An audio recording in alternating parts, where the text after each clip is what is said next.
What happened this week is something that has never happened to society before.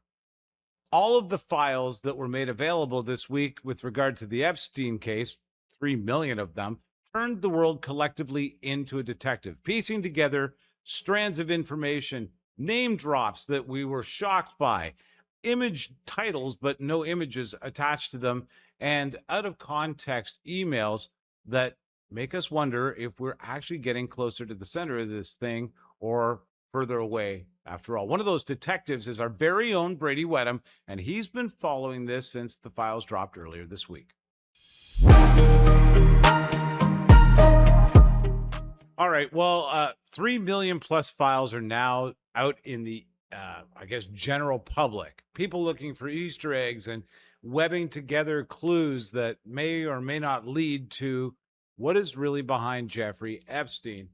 This episode is dedicated to me asking Bradie Whetham, our very own, I guess, reporter at large. I often want to just say our Epstein expert? No, I didn't want to say that because you're so much more. Here's the thing. I can't really claim that I'm an Epstein expert because the stuff that titillates me the most with this is the stuff that seems like it could potentially not even be real because it's so extreme.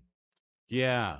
And that's, you know, and the that's fun stuff, I guess, if there's any sort of fun inside of this disgusting depravity of an actual story. But I was going to say salacious. I think people really want to find a bottom to this pit.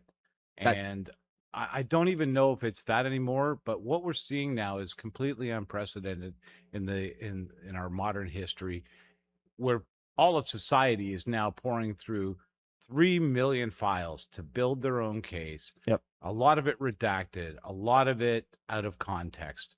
You know, you and I were talking before the show, and the one thing that I said about Jeffrey Epstein is he's got a lot of money, I think, but he also had a pretty big ego. He was a bit of a nerd, fancied himself an intellectual, and he dropped names like, I mean, it was crazy how many names this guy dropped. So when they say somebody shows up in the Epstein files, Joe Rogan showed up in the Epstein files, and basically it was some guy saying, yeah, you know, Joe Rogan's really not interested, and, you know, he's a bit timid. He doesn't want to come out to the island. He doesn't want to hang out. Basically, he doesn't want to party. So it was somebody name dropping Joe Rogan, probably never met the guy in the first place.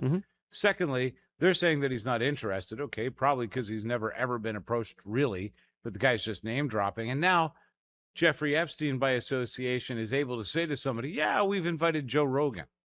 It's this network, I think, that is real high-powered people and a lot of assumptions and name dropping alongside of that. It's hard to tell which is which at times. Well, even Jon Stewart, right? If you watch Jon Stewart's monologue from a couple nights ago, after the day after these files dropped, he said, he goes, I Googled my name, because you can go into the search engine and basically search any name.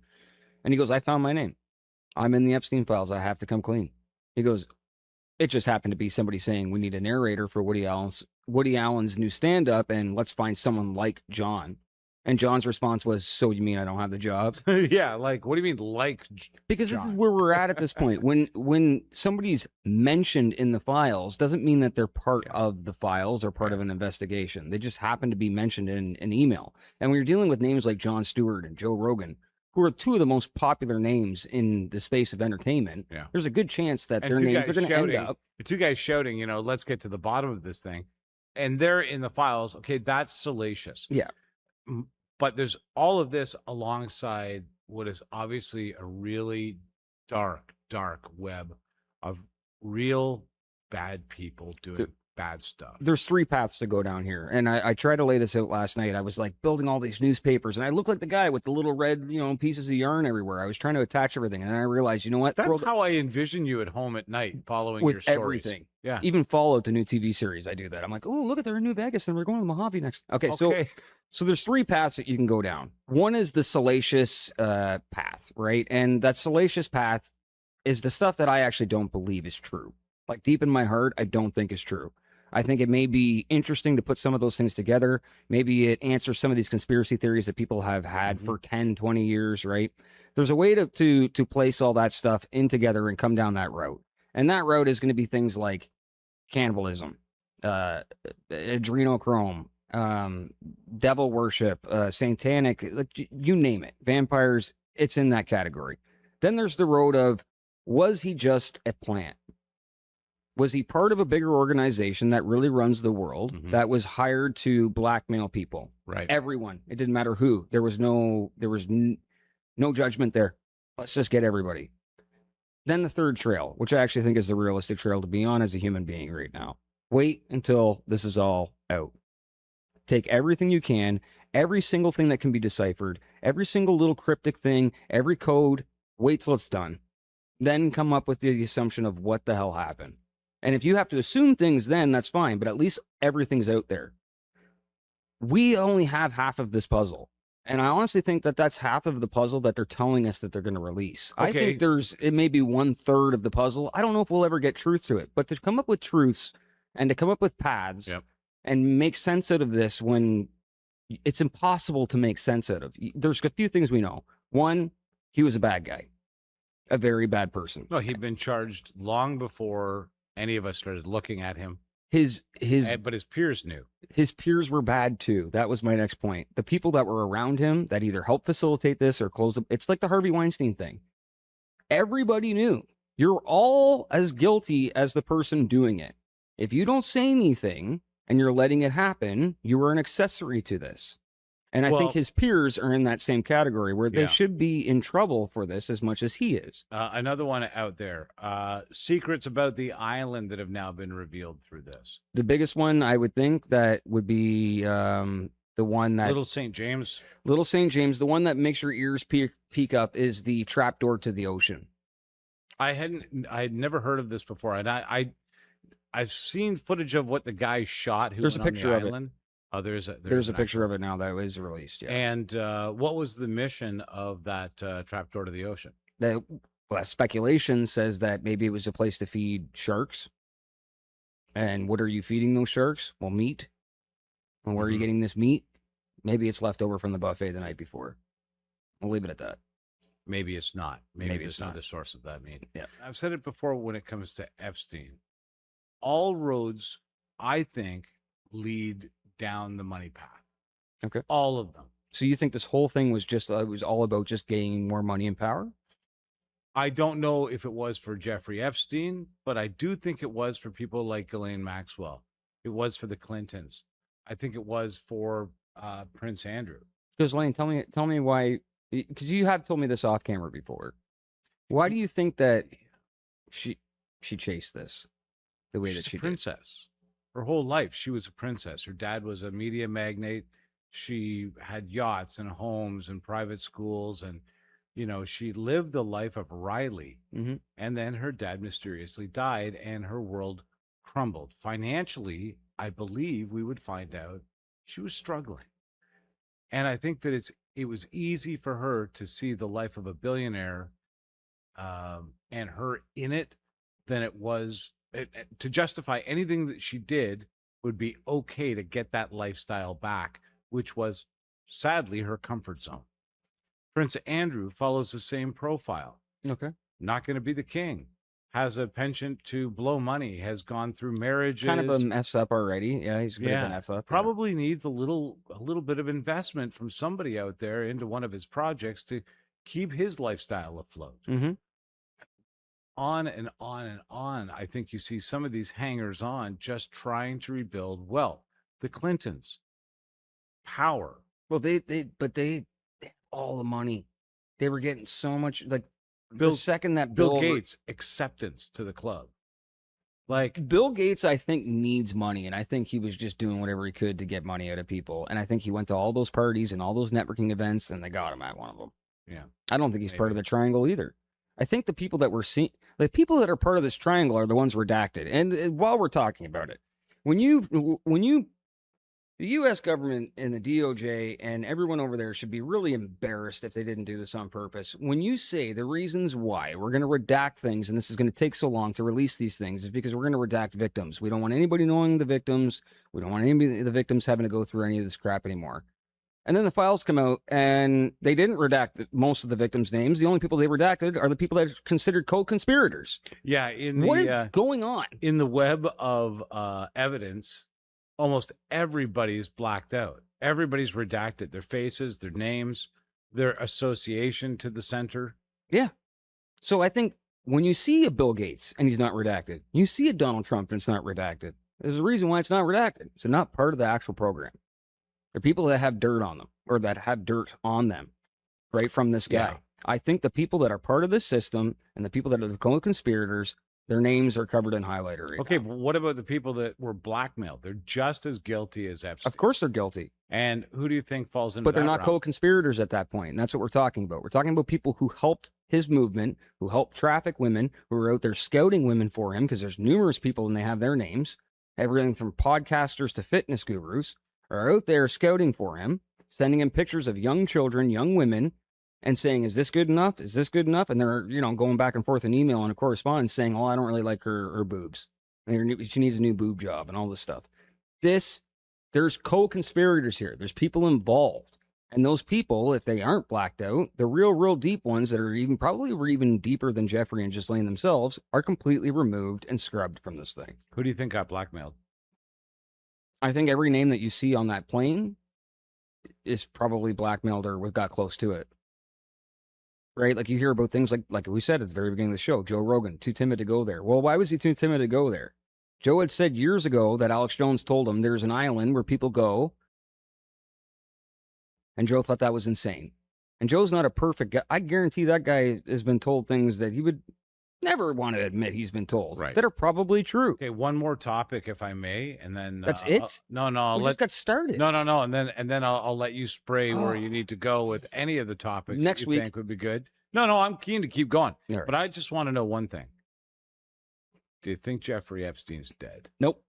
Where is he? What happened? I've never thought he was dead. Okay, give me your what's the word I'm looking for? Hypothesis. From day one, I never thought he was dead. I have a text message that I sent to a friend 2 days before he was announced or pronounced dead, that there would be some sort of cover up to make it look like he was either murdered or in jail. You can't have somebody with that much power and that much information sit in a jail cell. It's just not a thing. They're either witness protection, killed, or hidden somewhere without any of those things. It explains the video that Kash Patel and Dan Bongino and Pam Bondi put out saying, we're giving you everything. You're going to see it uncut. No, where's the minute and a half? Right. You lying. Now, another piece of video seems to have sacks surfaced, of crap. That shows somebody in an orange jumpsuit hiding behind the door to work. None of that footage is real. There's people who have been on the ground in that jail that say that's not that jail. I don't know what this video is, but that's not that place. Wow. Yeah. And I've heard people say, oh, no, that's that place. But this video is compromised. It's AI. Or there's minutes missing. Or like the little clock on the counter changes in the bottom. Originally, there was a minute missing. Then they released that minute, and we got to see it all. But people are still saying that minute that got released, that this full clip, is completely compromised. You throw it through a machine, and it's going to tell you this thing's compromised. So I don't believe the video. I don't believe that he's dead. I think Jeffrey Epstein is on an island somewhere, not a little St. James. I think he probably looks like a completely different person, and he's going to live the rest of his life there. Wow. My tinfoil hat is pretty tight. But... Well, okay, you know what? Why don't we do that then? Why don't we, well, you've got your tinfoil hat on. Why don't we take a few minutes and go to the tinfoil hat world? Is he here? Of the Awakener. He is here. And spend a few minutes with him to find out what his, by the way, the Awakener, awakener.ca, well-known Canadian conspiracy theorist that is very focused on the global environment politically and from a war standpoint, the deep state, and he has some pretty wild theories. He's highly intelligent. He moves at a frequency that a lot of people aren't used to. Yeah, so now set it to 0.5 on playback, and we'll take a second with the Awakener. He's a very smart guy, and thanks, Mike, for letting me rant. Hopefully, in the next couple of weeks, we get some more actual, solid information, and we can do this without the speculation and the joking around. You know, as soon as we're done with Matt, I'm sure I'll have a couple more questions, so hang in there.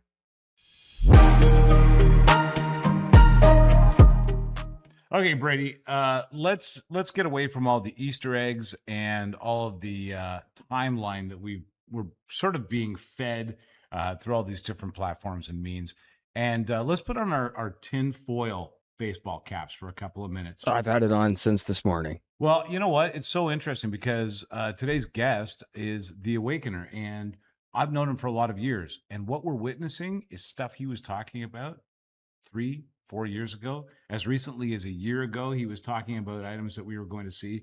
And so this, I don't know if we should have a parade for him, but I did have to call the other day and say, you're right on several accounts. And so I have to leave my tinfoil hat at the door because I've been around Matt long enough to know that he's following something.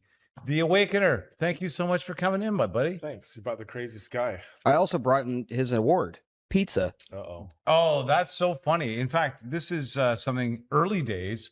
I remember Pizzagate, long before it was even Pizzagate, was something that you were talking about. James Alphanis, Comet Ping Pong, all that stuff. Podestas.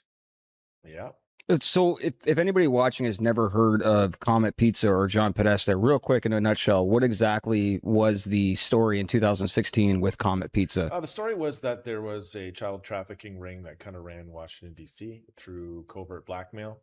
But like, in my opinion, it's far more than just Washington, D.C. It's everywhere in the world, basically. But that's how it started. And obviously people were speculating that, Epstein and a bunch of people were involved in this. But yeah, and here we are, that it's become front and center, which, I told everybody it would become front and center when it was time to be front and center, which most people don't understand that, but that's a different story. So just as a sideline on the Awakener front, if I may, having watched around this time,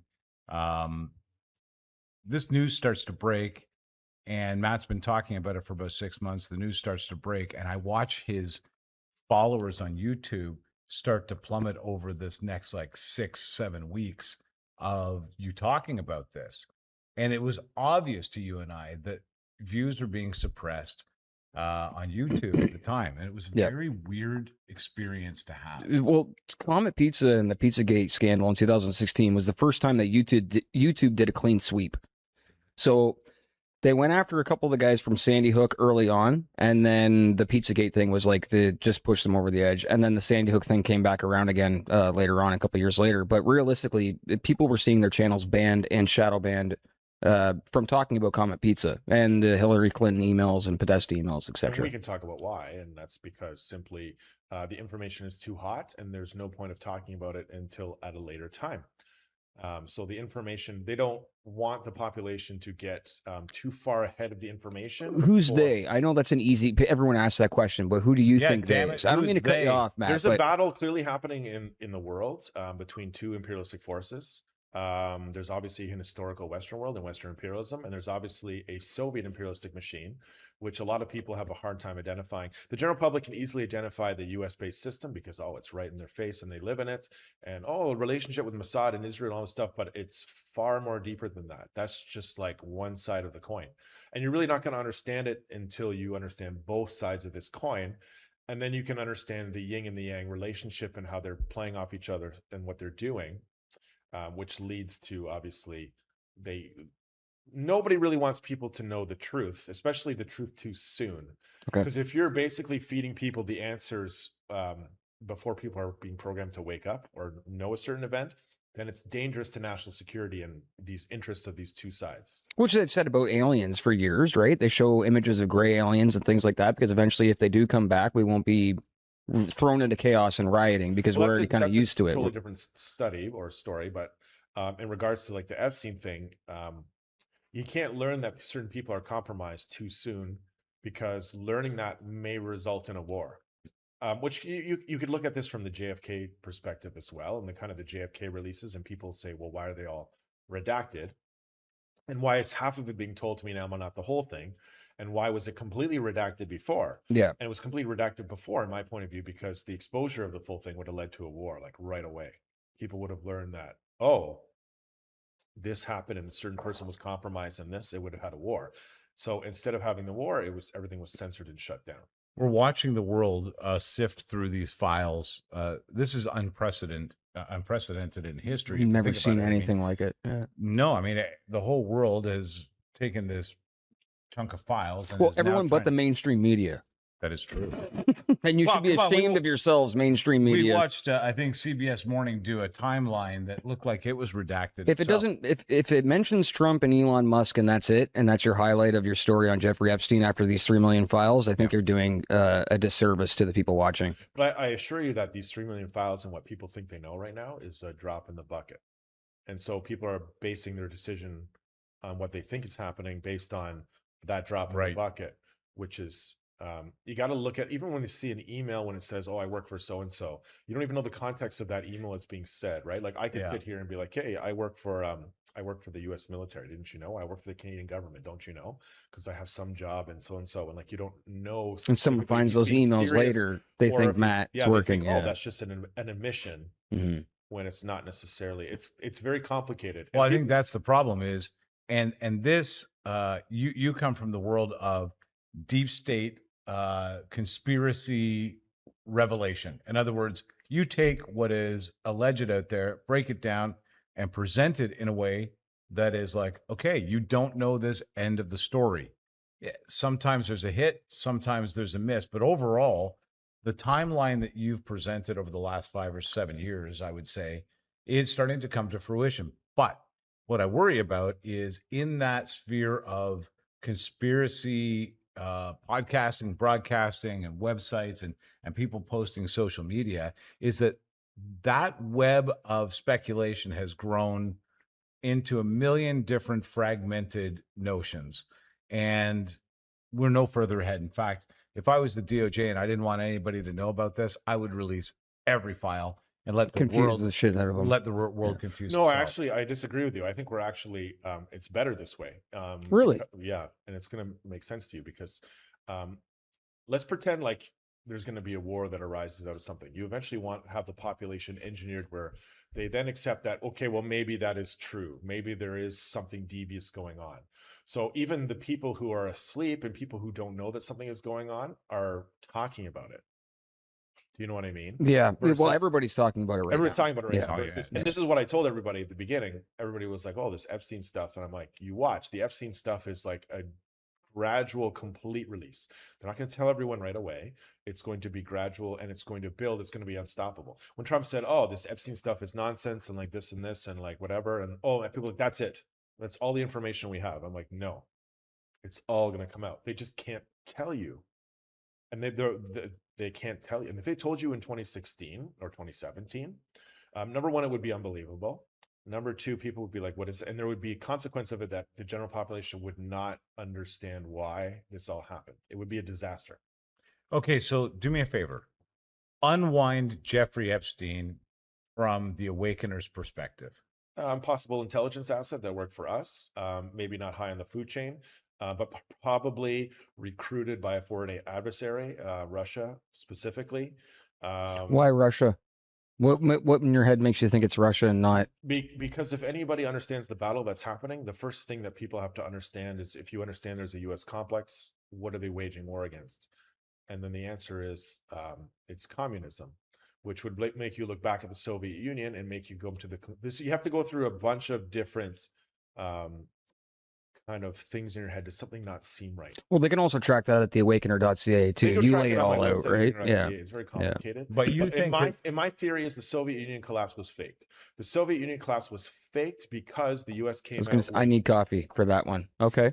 Is this too deep? No, I keep going. The US came out with advanced nuclear submarines, Ohio class submarines, which were completely silent based on a reactor technology that the Soviets did not have. And they knew that an imperialistic USA that was anti-communist, that was already going into Vietnam and had these weapons of war, that they were cooked. So they had to orchestrate their collapse to basically hide. It's very much like, I told my friend who's a Maple Leaf fan, and he watched the series of Florida and obviously Toronto last year in the playoffs. And Toronto was like beating the crap out of them. The first two games, Toronto's up, Florida's getting their butt kicked. The third game, Florida's on the verge of losing, but something happens. They go into the dressing room, and I guarantee you the coach said, listen, you're going to lose this unless you do something. Everything's on the table. Any elbow, any push, whatever. And then Stollarts gets elbowed. And then obviously this series turns a little bit aggressive, and then the Leafs end up losing. The Soviets knew they were going down. They formulated a plan to fake their collapse. infiltrate the USA with this guy called Soros and his groups, obviously break the Outer Space Treaty, which you're familiar with arming Iran and North Korea. And lastly, basically using maybe an intelligence asset in the Western world that's trusted, or his, a person related to him like Robert Maxwell, who knows him, to basically start a honeypot operation to blackmail politicians in the Western world, to compromise them, to do an agenda that benefits the Soviets. So to summarize, you think Epstein was a honeypot operation put on by the Soviets? For the Russians, yeah, 100%. And you think he was mid-tier? Like, you don't think he was at the highest level? He was pretty close to the highest level. I was going to say, because everything I can see from my own opinion, wherever he was involved with, this guy was at a lot higher. He wasn't just an arms dealer. He wasn't. This guy was. He was one of the guys. Yeah, I would speculate he's pretty high up. Is he obviously? He's not the top asset. I could name some other people, specifically Vladimir Putin.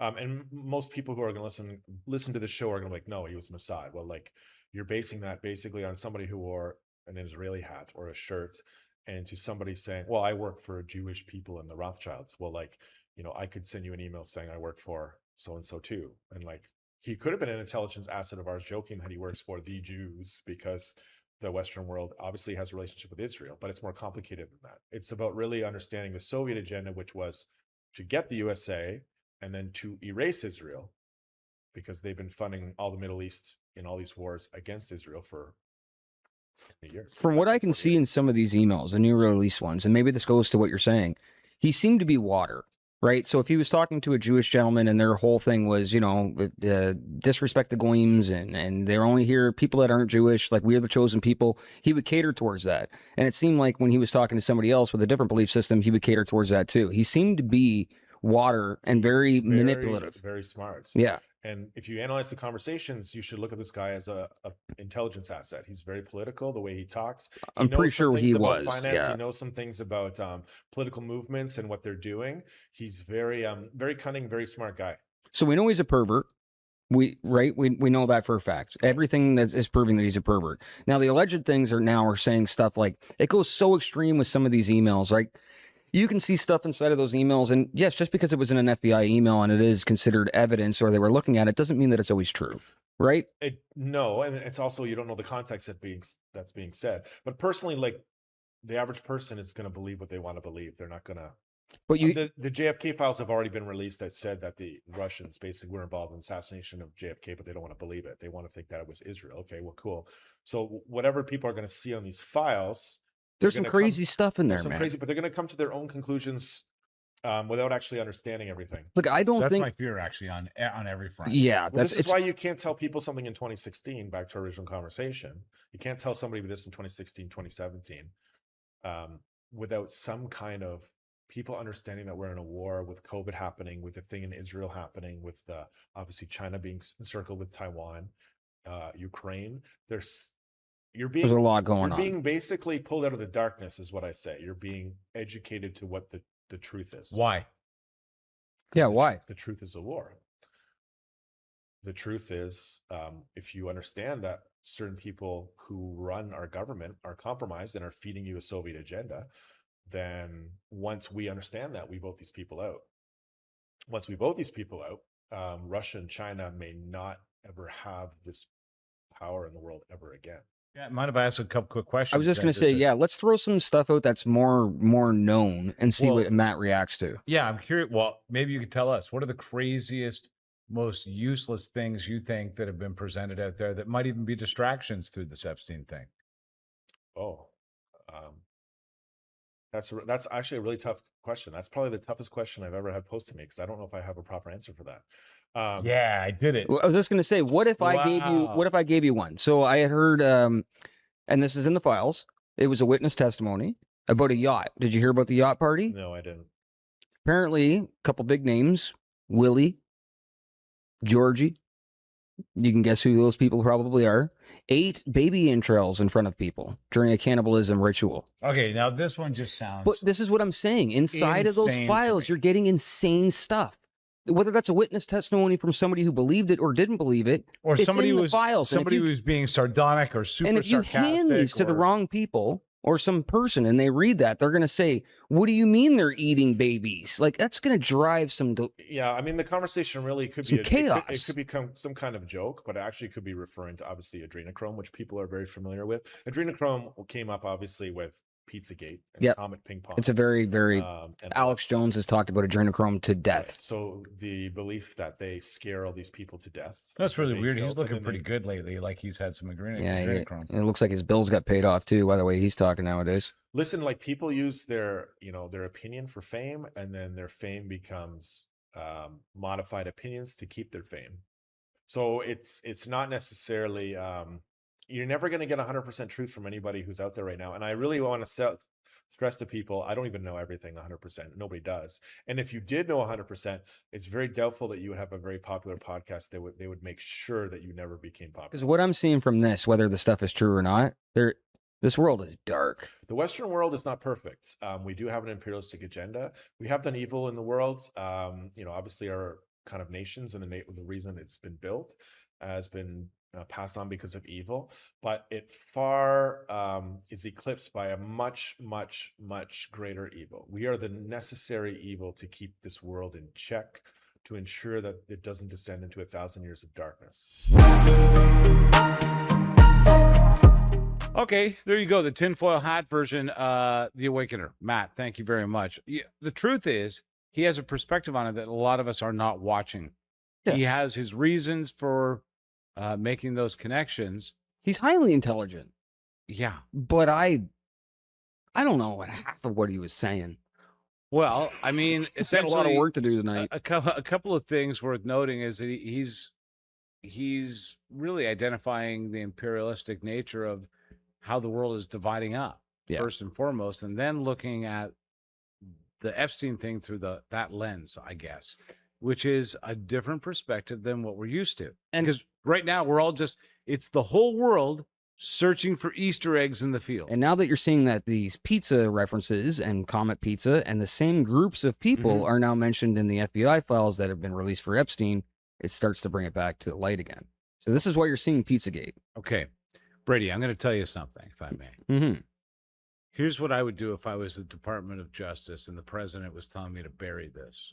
I would put it all out there, just like they did. Under resistance, yeah. But let's pretend they didn't have resistance to releasing files. Yep. Let's say that the next chunk of files arrives and it's not redacted. No, it's not going to happen, right? It can't. But what they did was they helped create a cover by doing this. Because you just told me 3 different stories. Then Matt told me. Then Christoph told me. Then Nick told me. And I'm telling you what's happening is people get back to their minds with this little basket of Easter eggs that they found in the field that I described. And what they're doing is building their own web of deceit. 100%. This is the greatest blanket anybody ever threw over anything ever. And that's why there needs to be redactions. Because if there wasn't, and we actually knew what was going on, for one, we would revolt. We would all revolt. Show of hands who doesn't know what's going on. Yeah, everybody in the studio. That's the wildest thing. 3 million files later, and we don't really have any decisive answers. Nope. And you would think within 3 minutes in this modern era, we would have the answers like that. And anybody watching this through this episode, if I seem convicted in the things I'm saying, I apologize. No, I don't apologize. I love the conviction. The reason why is because you don't know, and none of us do. I don't know. Right. And I'll be the first person to admit it. Like I said at the very beginning of this, there's 3 paths. This one seems to be the one that people are finding the most salacious, for lack of better words. Then there's the path of actual darkness. And then there's the path of what really happened. And we cannot get to the path of what really happened. I don't know if we'll ever get there, but if we do, they ain't going to be in the first 3 million files with half the redactions. Yeah, I mean, almost every clue that you will find in there has no distinct staple to the page it needs to actually make the rubber meet the road. It almost seems like the whole thing is a work. Yeah. Work and pro wrestling seems to be the theme of 2025 and 2026 in the world of politics. Doesn't matter what country you're in. It all seems like a big, giant pro wrestling show. You think people are going to like or dislike this episode? Well, because I think there's a lot out there. They're right? going to love the fact that it's not monetized. Yeah. So they don't have to, this won't keep getting broken up with ads, because I'm pretty sure What do you mean it's not monetized? There's no way YouTube is going to let this thing be monetized. And if they we did it. Nice work, son. Good job. But, you know, if we do another one of these, you know where they can find it? Where? tplmedia.ca. And they can also download the app at the App Store and the Play Store. It doesn't matter what device you're on. You can get our app. Download the app, True Patriot Love. I found out all about that in the Epstein files. It was in there someplace, I'm sure. Oh, this app, I got to download it. Thank you for joining us. Bradie, thanks for creating a more tangled web for me to think through. Don't hesitate to write to us. Place comments. You know, we do read them. Some of them hurt our feelings, but most of them are really great, and we learn and like to respond. So thank you for doing that. tplmedia.ca. Bradie, thanks. Thank you.